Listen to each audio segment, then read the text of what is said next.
Россия объявляет экстренную эвакуацию. Срочное решение на уровне министерства. Власти пытаются предотвратить панику, но семьи дипломатов уже экстренно пакуют чемоданы. Какой жесткий сценарий начала реализовывать Москва? Войска США наносят удары, уже более 100 жертв. Американские военные открыли огонь в международных водах. Начало полномасштабной интервенции или новая операция. В Госдуме призвали стрелять по американцам в ответ. Напряжение растет. Что происходит? Атака на столицу и ночь террора. Польша поднимала истребители, пока одни били по гражданским, другие полностью уничтожали точки, на которых держится весь бюджет РФ. В какую воронку прилетело трижды и какие отрасли теперь встанут окончательно? Раскол в сверхдержаве из-за Украины. Подковерная борьба в столице стала публичной. Два переговорщика поссорились за спиной друг у друга. Кто победит и примет окончательное решение по Украине. Об этих и других событиях вечера 23 декабря. И многое другое. Самые важные и срочные новости, эксклюзивные подробности. Вы смотрите информационный выпуск «Нехта». Оперативно о событиях в Украине, России, Беларуси и мире. Раньше и понятнее других. Все, что нужно знать сегодня. А начинаем с ситуации в Белом доме. Два переговорщика и одна война. NBC пишет о расколе между госсекретарем Марко Рубио и спецпосланником Трампа Стивом Уиткофом из-за Украины. Они буквально перетягивают одеяло друг у друга. Уиткоф летает на переговоры раньше Рубио, устраивает встречи с украинцами за его спиной и действует так, будто Госдеп – это опция, а не структура. Причина простая и неприятная. Уиткоф хочет быструю сделку с уступками Украины и доверием обещаниям Кремля. Рубио, наоборот, давить на Россию и не продавать Киев по скидке. В Госдепе, конечно, все отрицают и говорят о дружбе, мире и жвачке. Но источники NBC описывают хаос, подковерную борьбу и дипломатию в стиле «кто успел, тот и договорился». Судя по всему, США сегодня выглядят так, будто сами не понимают, кто у них вообще отвечает за войну, кто за мир и вообще кто за что. Ну а по мнению Трампа, процесс по достижению мира идет хорошо. И я надеюсь, что мы сможем это уладить. Мы ведем переговоры, они идут неплохо. Знаете, я урегулировал 8 войн. Но нужен ли Путину мир? Как пишет Financial Times, ложные доклады с фронта создали у хозяина Кремля ощущение, что он выигрывает войну, и именно поэтому он не хочет ее заканчивать, даже на условиях, которые предлагает Дональд Трамп. По данным западных спецслужб, военные и силовики системно завышают потери ВСУ, преувеличивают успехи РФ и скрывают провалы. Проверок нет. Если с земли доложили о взятии города, дальше это просто переписывают вверх по цепочке. Так на бумаге взяли и Купянск. 9 декабря генерал Кузовлев получил звание Героя России за его освобождение и благополучно исчез. Через 3 дня Владимир Зеленский спокойно приехал в город. Бажаю здоров'я. Сьогодні Куп'янський напрямок, наші воїни, які тут досягають результатів для України. Багато росіяни говорили про Куп'янськ. Ми бачимо, був. Но для Кремля важнее красивая картинка. Financial Times подчеркивает, Путин верит в эту вымышленную победу, уверен, что может дожать Донбасс и готов платить за иллюзию тысячами жизней, чужих и своих. Но и тут вопрос, нужны ли Путину переговоры или он просто вводит заокеанских партнеров за нос? Как думаете? Ну и в доказательство ночь террора по всей Украине и атака на столицу. Россия обрушила на Украину один из самых жестоких комбинированных ударов года, превратив предрождественские дни в настоящий кошмар. Атака, длившаяся более 6 часов, была спланирована с предельной жестокостью. Рои дронов «Камикадзе» часами изматывали ПВО, чтобы расчистить путь для массированного залпа крылатых ракет Х-101 и калибров. Последствия атаки шокируют трагичностью. В Житомирской области погиб 4-летний мальчик, еще 5 ранены. Под Киевом в огне в собственном доме погибла 75-летняя женщина. Еще одной жертвой стал мужчина в Хмельницкой области. В Одесской области под ударами оказалась энергетика, порты, транспорт, промышленность, жилье. Поврежден сухогруз, выбиты окна, повреждено 122 частных дома и несколько многоэтажек. На Черниговщине дроны буквально выжгли фермерские хозяйства и автопарки, а на западе страны, во Львове и Хмельницком, под прицелом оказались критические энергообъекты. Польша поднимала присылала истребители. Россия целенаправленно наносила удары по гражданской инфраструктуре и пыталась погрузить страну в полную темноту перед праздниками. Это был сознательный, циничный российский удар накануне Рождества. В то время, когда люди готовятся к празднику, враг пытался оставить украинские семьи без света, тепла и ощущения безопасности. Всего армия страны-агрессора запустила по Украине более 600 беспилотников и десятки ракет. Тыл треснул. Накануне ночью украинские дроны ударили по промзоне Буденновской. И это не случайная цель. Под атакой оказался Ставролен, один из крупнейших нефтехимических заводов России и ключевой актив Лукойла. 2 раза в одну воронку не прилетает, и это уже 3-й удар по предприятию. Завод дает сырье для труб, кабелей и стройматериалов по всей стране. Проще говоря, без него встают целые отрасли. Показательно, украинские дроны все чаще долетают в глубокий тыл и бьют по точкам, на которых держится вся экономика.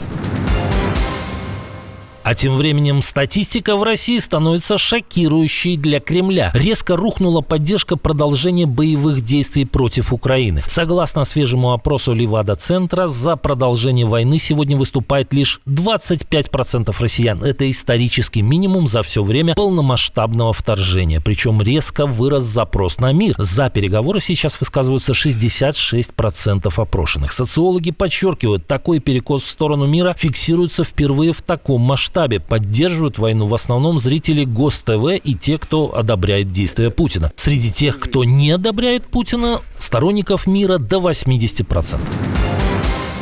Целый нефтяной хаб выгорел, и это скрыть не получилось. После удара Украины по порту Тамани пожар тушили целые сутки.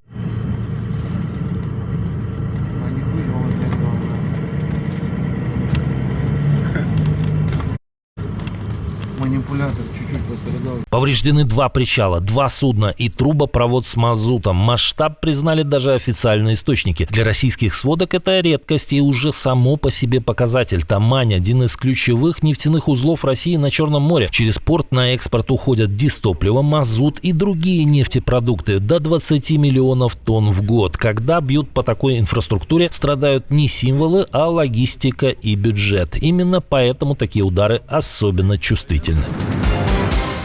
За что боролись, на то и напоролись. В России впервые обвинили в госизмене участника войны против Украины. Южный военный суд рассматривает дело 26-летнего Антона Куруу из Тувы, добровольца, танкиста, младшего сержанта с идеальной патриотической биографией. Молодая гвардия, волонтеры Победы, агитация за Конституцию, благодарности от власти. Детали дела засекречены, а подсудимый даже не явился в суд. Но уже ясно, при рекордном числе дел о госизмене в этом году война и лояльность режиму больше не спасают. Система начала пожирать своих.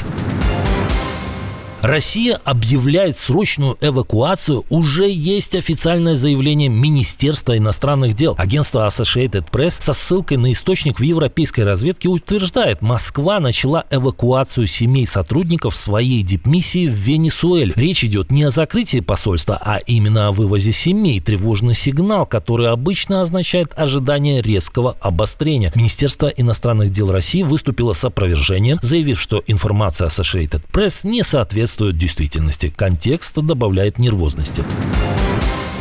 Тем временем американские войска начали атаку. Более 100 погибших, заявляет Каракас. Президент Венесуэлы Николас Мадуро обвинил США в серии ударов по гражданским судам в Карибском море и Тихом океане. По его словам, с сентября американские военные нанесли 28 ударов, в результате которых погибли 104 человека. Он называет это незаконными казнями. В Вашингтоне отвечают иначе. Удары якобы наносились по судам, связанным с наркотрафиком в рамках операции против картелей. Вашингтон говорит, борьба с наркотиками, Венесуэла говорит, военная блокада и попытки смены режима. ООН пока молчит. Число погибших уже перевалило за 100, а Мадуро не остается ничего иного, чем танцевать.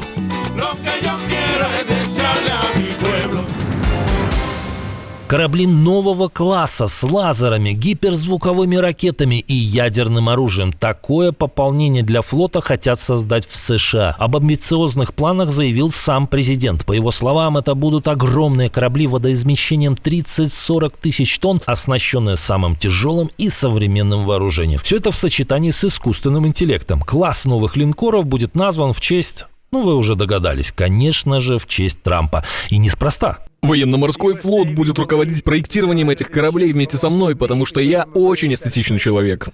Неизвестно, будет ли золото в отделке, но то, что эти корабли будут золотыми, уже факт. Первые 2 судна будут стоить около 26 миллиардов. Их планируют построить в течение 2,5 лет. Всего новая флотилия может в будущем насчитывать от 20 до 25 таких судов, которые станут флагманами ВМС США и, по словам Трампа, самыми большими в мировой истории. Китай без шума и переговоров выстроил у границы с Монголией сразу сотни ядерных шахт. По данным Пентагона, Пекин разместил более 100 межконтинентальных баллистических ракет DF-31 на 3 полигонах на севере страны. Сейчас у Китая свыше 600 ядерных боеголовок, а к 2030-му может быть больше 1000. В США считают, что под прикрытием разговоров о самообороне Китай готовится к большому сценарию вокруг Тайваня и отрабатывает удары на дальность около 4000 километров. Этого хватает, чтобы ударить по американскому присутствию в регионе. И все это происходит как раз тогда, когда мир остается без последнего ядерного договора между США и Россией. Все кругом становится заметно опаснее. Но вопросы к этой китайской базе должны бы возникнуть и у Москвы, или Кремлю слабо поинтересоваться у старшего брата. Там, где ступает нога русского солдата, то наша. Теперь Москва расширила эту формулу и до ног дипломатов. Россия в наглую отказывается освобождать здание консульства в Гданьске, которое Польша официально закрыла. Сотрудники должны были съехать до полуночи накануне, но заявили, что там будет жить сотрудник посольства. Но Москва заявляет, что там будет жить сотрудник посольства, так как Россия считает здание своей собственностью. Власти Гданьска отвечают жестко. Оба дома, согласно реестру, принадлежат государству Польша. Власти Гданьска отвечают жестко. Недвижимость, согласно реестру, принадлежит государству Польша. Никакой дипломатической собственности России там нет. Сегодня защита Венской конвенции прекращается. Если россияне не уйдут, включается суд и арест имущества. Более того, как оказалось, Россия пользовалась зданием бесплатно и накопила долг свыше 8,5 миллионов злотых. В Думе призвали стрелять по американцам, пока виртуально. Депутат Михаил Делягин предложил создать российский аналог Call of Duty, где русский военный будет стрелять по украинцам, американцам и другим недружественным солдатам. Делягин уверяет, что западные игры – это русофобская пропаганда и требует ответить своим шутерам. Ну а профинансировать проект, конечно же, должно государство. Вот только сначала им бы вспомнить, как делаются вещи попроще. У нас гвозди импортные, не буду называть страну, догадайтесь 3 раз. Мы даже гвозди сами не производим в стране, которая выпускает столько металла. К слову, мрачное совпадение. Создатель Call of Duty Винс Зампелла накануне погиб в автокатастрофе в Калифорнии. Его Феррари вылетела с горной трассы под Лос-Анджелесом и загорелась. Отдельное спасибо, что досмотрели до конца. Спасибо за ваше доверие. Жду развернутых комментариев, лайков и репостов. Это важно, чтобы нас становилось больше. На этом пока все. До новых встреч и хороших вам новостей.